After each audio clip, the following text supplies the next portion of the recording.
তো হ্যালো বন্ধুরা, তোমরা কেমন আছো? আশা করছি তোমরা ভালো আছো। তো তোমাদের জন্য দেখো আজকে নিয়ে চলে এসেছি চিকেন মহারানি রেসিপি। তো চিকেন মহারানি রেসিপি বানানোর জন্য আমি এখানে চিকেনগুলোকে ভালো করে কেটে ক্লিন ওয়াশ করে নিয়েছি। এবার আমি এগুলোকে ম্যারিনেট করে নেবো। ম্যারিনেট করে নেওয়ার জন্য দিয়ে দিলাম হাফ চামচ পরিমাণ নুনের গুঁড়ো, হাফ চামচ পরিমাণ জিরে আর ধনিয়ার গুঁড়ো, 1 চামচ পরিমাণ আদা রসুনের পেস্ট, আর দিয়ে দেবো 4 চামচে 2 চামচ পরিমাণ টক দই। আর দিয়ে দেবো এখানে 2 চামচ পরিমাণ সরিষার তেল। এখানেও আমি 4 চামচের পরিমাণ 2 চামচ পরিমাণ সরিষার তেল ইউজ করেছি। হাতের সাহায্যে চিকেনটাকে ভালো করে সমস্ত উপকরণের সঙ্গে মিশিয়ে নেব। দেখো চিকেনটা আমাদের এখানে সমস্ত উপকরণের সঙ্গে বেশ ভালো করে মাখানো হয়ে গিয়েছে। এবার আমি এগুলোকে চাপা দিয়ে 10 থেকে 15 মিনিট রেস্টে রেখে দেবো। যতক্ষণ এটা রেস্ট হচ্ছে ততক্ষণ আমরা এখানে একটা মশলা বানিয়ে নেব। মশলা বানানোর জন্য দেখো এখানে আমি নিয়ে নিয়েছি কাজু বাদাম, কাঠবাদাম, আর নিয়ে নিয়েছি কিশমিশ। সমস্ত উপকরণগুলোকে আমি এতে হালকা জল দিয়ে মিক্সচারে ভালো করে পিষে নেব। তোমাদের যদি হাতে সময় থাকে তোমরা এটাকে কিছুক্ষণ ভিজিয়ে রাখতে পারো 5-10 মিনিট।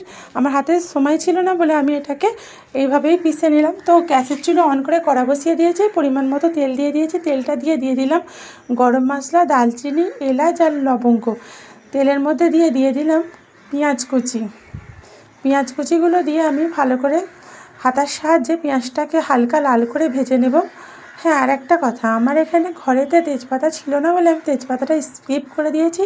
তোমার কাছে যদি তেজপাতা তোমাদের কাছে থাকে তোমরা তেজপাতাটা অবশ্যই ব্যবহার করো।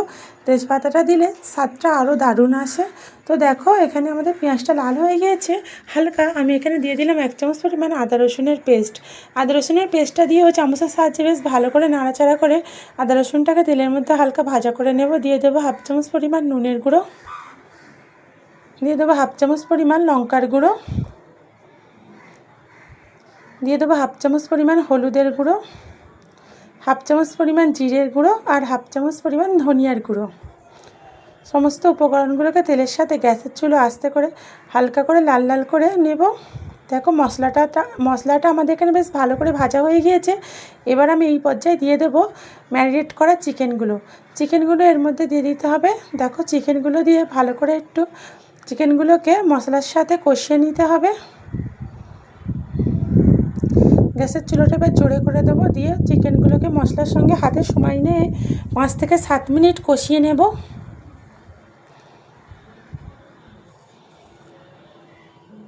হাতে কিছুক্ষণ সময় নিয়ে এটাকে ভালো করে তেলের মধ্যে কষিয়ে নিতে হবে। তো তোমাদের একটা কথা বলে রাখি বন্ধুরা, তোমরা যদি আমার চ্যানেলে নতুন হয়ে থাকো চ্যানেলটা অবশ্যই সাবস্ক্রাইব করে পাশে থাকা বেল আইকনটা অবশ্যই ক্লিক করে দাও। ভিডিওটা ভালো লাগলে অবশ্যই লাইক করো, কমেন্ট করো, পাশে থেকো।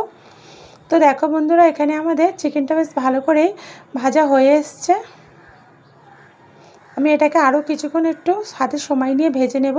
এটা যতক্ষণ আমি তেলের মধ্যে ভাজবো এইভাবে ততক্ষণ চিকেনটার টেস্টটা আরও বেশি আসবে। যে কোনো রেসিপি একটু বেশি করে কষাকষি করলে টেস্টটা দারুণ আসে। তো দেখো এখানে আমাদের এইগুলো বেশ ভালো করে ভাজা হয়ে গিয়েছে। এই পর্যায়ে আমি দিয়ে দেবো পেস্টগুলো, যে আমি কাজু বাদাম, কিশমিশ আর কাঠবাদামের পেস্ট বানিয়ে রেখেছিলাম ওই পেস্টগুলোকে আমি এবারে এর মধ্যে দিয়ে দেবো। দেখছো পেস্টটা দিতে এর লুকটাই চেঞ্জ হয়ে গেল। তো এবার আমি ওই মিক্সচারের মধ্যে আরও সামান্য কিছুটা জল দিয়ে মিক্সচারটাকে ধুয়ে ওই জলটাও আমি এর মধ্যে দিয়ে দিলাম। চামচের সাহায্যে ভালো করে নাড়াচাড়া করে সমস্ত উপকরণগুলো মাংসের সাথে মিশিয়ে নিতে হবে। কড়ার ঢাকনাটা আমি চাপা দিয়ে এটাকে আমি 5 মিনিট সিদ্ধ করে নেব। দেখো এখানে 5 মিনিট হয়ে গিয়েছে। যে জলটুকু দিয়েছিলাম সবটা প্রায় শুকিয়ে এসেছে। এবার আমি এর মধ্যে কিছু মশলা দিয়ে দেবো। মশলার মধ্যে এখানে আমি দিয়ে দেবো চিকেন মশলা। দেখো আমি এখানে চিকেন মশলা দিয়ে দিলাম 1 চামচ পরিমাণ চিকেন মশলা, আর 4 থেকে 5টা কাঁচা লঙ্কা। ভালো করে মশলাগুলোকে কষিয়ে দিয়ে দেবো হাফ কাপ জল। জলটা ফুটে আসলে গ্যাসের চুলাটা আস্তে করে কড়ার ঢাকনা চাপা দিয়ে আমি এটাকে সিদ্ধ করে নেব। দেখো আমি 10 মিনিট পর ফিরে এলাম। এবার তোমাদেরকে দেখাই। দেখছো কড়ার ঢাকনাটা চাপা দিয়ে গ্যাসের চুলোটা আস্তে করে মাংসটাকে সিদ্ধ করার জন্য মাংসর কালারটাও সুন্দর হয়েছে, মাংসটা খুব সুন্দর নরমও হয়ে গিয়েছে। তো এবার আমি তোমাদেরকে পরিবেশন করে দেখাবো। তোমরা এটা ভাত, রুটি, পরোটা যে কোনো নান পরোটা সব কিছুর সঙ্গে তোমরা খেতে পারো, যার সঙ্গে খাবে তার সঙ্গে তোমাদের খুব ভালো লাগবে।